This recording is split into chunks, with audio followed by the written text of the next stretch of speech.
Hello everyone, welcome back to our channel. तो आज हम शुरू करेंगे chapter 3 the secret of health, success and power के क्वेश्चन आंसर, जिनका आंसर आपको 30 शब्दों से ज़्यादा नहीं देना है, नॉट मोर देन 30 वर्ड्स। तो देखते हैं फर्स्ट क्वेश्चन क्या है। फर्स्ट है, what is the secret of good health, कि गुड हेल्थ, अच्छे स्वास्थ्य का सीक्रेट, रहस्य क्या है। तो चैप्टर में राइटर ने बताया है क्या है, क्या प्योर हार्ट होना चाहिए, यानी एक शुद्ध हृदय होना चाहिए व्यक्ति के अंदर, एक सुव्यवस्थित मस्तिष्क होना चाहिए, और उसे जेलसी, क्रोध, ऐसी भावनाओं से दूर रहना चाहिए। तो कैसे लिखेंगे? अ प्योर हार्ट, एक पवित्र हृदय, वेल बैलेंस्ड माइंड, एक सुव्यवस्थित मन उसका, स्टेइंग अवे, और वो दूर रहे फ्रॉम, किनसे? फ्रॉम डीमोरलाइजिंग, जो राइटर ने बताई थी, डीमोरलाइजिंग हैबिट्स ऑफ माइंड। कौन कौन सी थी? वही जेलसी, क्रोध, लालच, ईर्ष्या, यही चीजें। एंड पॉजिटिव थॉट स्फेयर, ये सभी चीजें क्या है? यही सभी चीजें हैं are the secret of good health, of good health.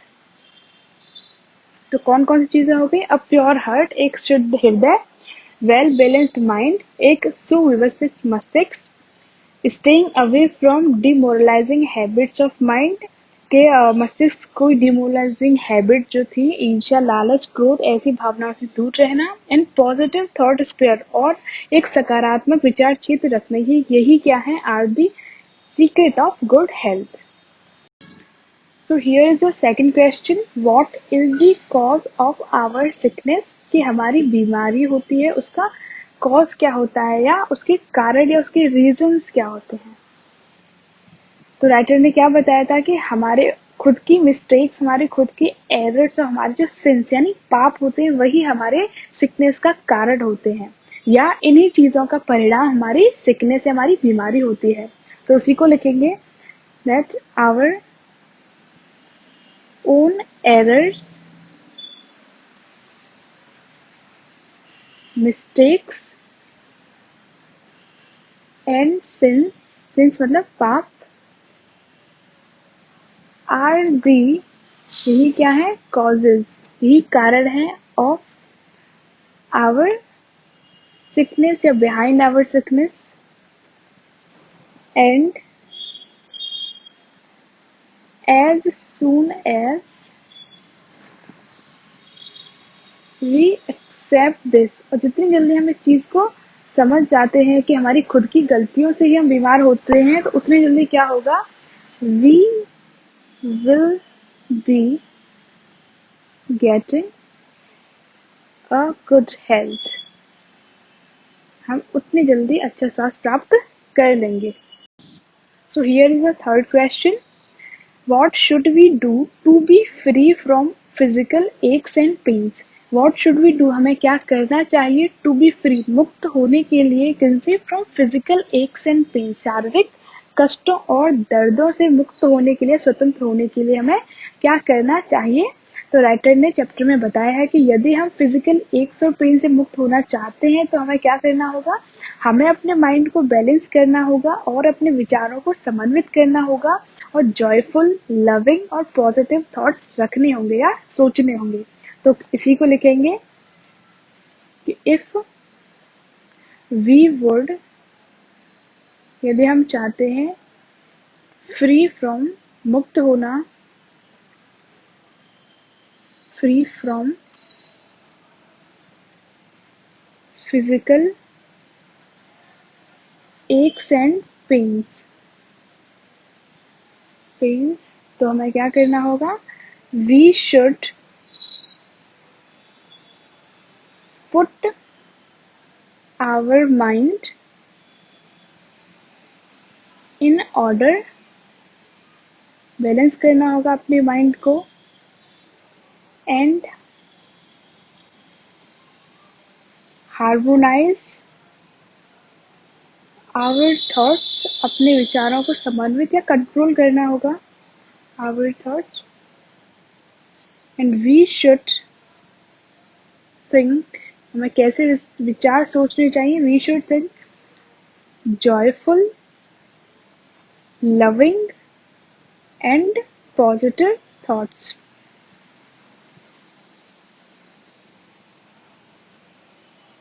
Positive thoughts, और हमें आनंद पूर्वक और स्नेह भरे और सकारात्मक विचार सोचने चाहिए। So this is your fourth question, what should we do to secure good health? What should we do, हमें क्या करना चाहिए टू सिक्योर गुड हेल्थ, अच्छा स्वास्थ्य संरक्षित करने के लिए, बनाए रखने के लिए हमें क्या करना चाहिए? तो राइटर ने क्या बताया था कि यदि हम एक अच्छा स्वास्थ्य प्राप्त करना चाहते हैं तो हमें कार्य करना सीखना होगा विदाउट फ्रिक्शन और विदाउट एनी स्ट्रेस, यानी किसी चिंता और तनाव के बिना हमें काम करना सीखना होगा। इफ वी वुड, यदि हम चाहते हैं सिक्योर प्राप्त करना गुड हेल्थ, अच्छा स्वास्थ्य, तो we should learn, we should learn to work without any friction और स्ट्रेस, यानी किसी चिंता किसी तनाव के बिना हमें कार्य करना सीखना होगा।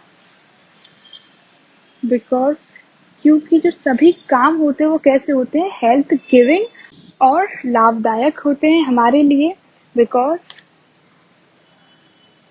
All the works are health giving and beneficial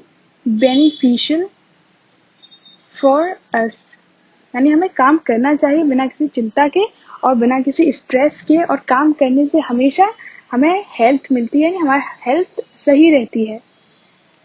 if we work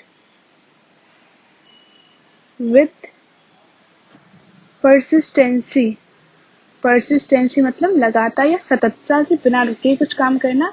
if we work with persistency we will never face a breakdown, तो हम कभी ब्रेकडाउन का सामना नहीं करेंगे या हमारा स्वास्थ्य कभी खराब नहीं होगा। नहीं, लोग बोलते हैं ना कि स्लो एंड स्टडी, स्लो यानी धीरे धीरे, स्टडी मतलब वही परसिस्टेंस, यानी लगातार काम करते रहो, आप कभी असफल नहीं होगे। Here is the next question. What is the secret of success and power? या what is the secret of health, success and power? Fifth question है, दोनों और करके दे रखे हैं तो हम इसको देख लेते हैं। What is the secret of health, success and power? ये तीनों चीजों का सीक्रेट बताना है या रहस्य बताना है। इसमें वही चीजें सीक्रेट ऑफ पावर का, इसमें हेल्थ ऐड कर दिया। हम तीनों का देख लेते हैं, हेल्थ, सक्सेस और पावर का।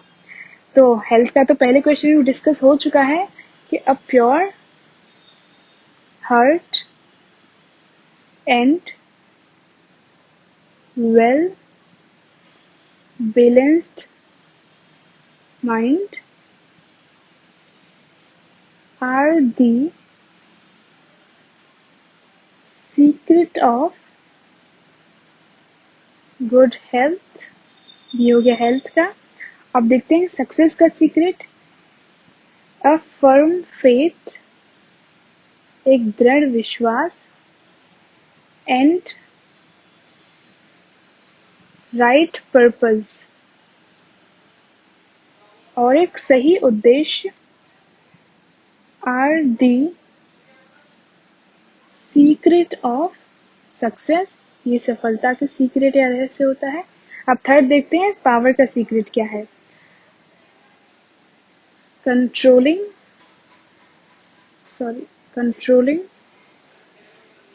Feelings and desires. राइटर ने बताया था कि अपनी डिजायर या अपनी भावनाओं पे कंट्रोल करना ही क्या है, शक्ति का रहस्य है, is the secret of power. So this is your next question. How can you acquire overcoming power? How can you acquire? आप कैसे प्राप्त कर सकते हो overcoming power, सब पर शासन करने वाली शक्ति को. तो राइटर ने बताया था कि यदि आप ओवरकमिंग पावर प्राप्त करना चाहते हो तो आपको अपनी लाइफ में टॉलरेंस और बैलेंस डेवलप करना होगा और आपको अकेले खड़ा होना सीखना होगा. तो वही लिखेंगे, इफ अ मैन, यदि एक व्यक्ति वुड अक्योर, प्राप्त करना चाहता है ओवरकमिंग पावर, सब पर शासन करने वाली या सब पर विजय प्राप्त करने वाली शक्ति को, तो उसे क्या करना चाहिए? ही मस्ट कल्टिवेट, तो उसको उत्पन्न करना चाहिए और डेवलप या उसको विकसित करना चाहिए बैलेंस, संतुलन, बैलेंस एंड टॉलरेंस. टॉलरेंस मतलब सहिष्णुता यानी सहन करने की शक्ति इन हिज लाइफ. उसे अपने जीवन में सहिष्णुता और संतुलन डेवलप करना चाहिए, विकसित करना चाहिए.